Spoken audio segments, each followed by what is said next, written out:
Santo ka lung oi lovin ka la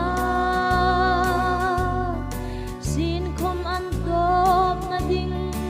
ka hang tira trap na chau alo ni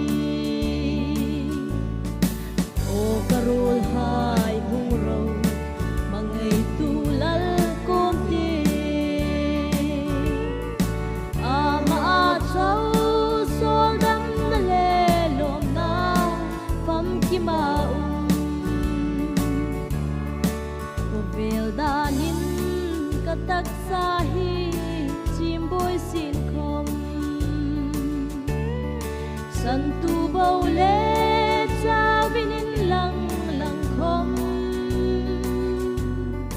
ko vel mi hat an treat hak no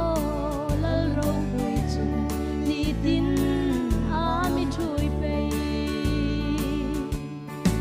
o karul hai hung ro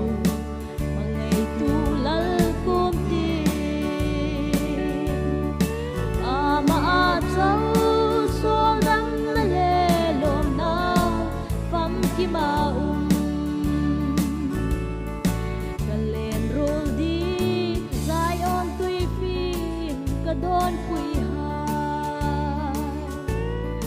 ko vel pa